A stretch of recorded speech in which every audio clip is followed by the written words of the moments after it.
حضرت معاذ بن جبل رضی اللہ عنہ نے بیان کیا کہ میں نبی کریم صلی اللہ علیہ وسلم کی سواری پر آپ کے پیچھے بیٹھا ہوا تھا اور میرے اور آن حضرت صلی اللہ علیہ وسلم کے درمیان کجاوے کی پچھلی لکڑی کے سوا اور کوئی چیز حائل نہیں تھی۔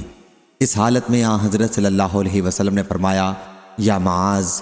میں بولا، یا رسول اللہ صلی اللہ علیہ وسلم، حاضر ہوں، آپ کی اطاعت اور فرما برداری کے لیے تیار ہوں۔ پھر آپ تھوڑی دیر تک چلتے رہے، اس کے بعد فرمایا، یا معاذ۔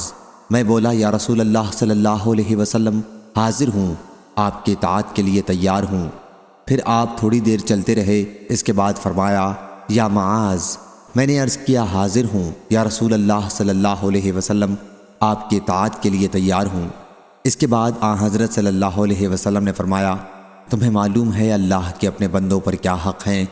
میں نے عرض کیا، اللہ اور اس کے رسول ہی کو زیادہ علم ہے۔ حضور اکرم صلی اللہ علیہ وسلم نے فرمایا کہ اللہ تعالیٰ کے بندوں پر حق یہ ہیں کہ بندے خالص اس کی ہی عبادت کریں اور اس کے ساتھ کسی کو شریک نہ بنائیں۔ پھر آپ تھوڑی دیر چلتے رہے، اس کے بعد فرمایا، معاذ۔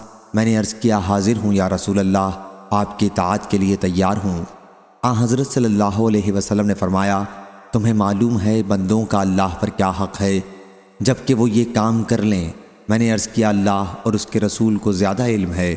فرمایا کہ پھر بندوں کا اللہ پر حق ہے کہ وہ انہیں عذاب نہ کرے۔ صحیح بخاری حدیث نمبر 5967۔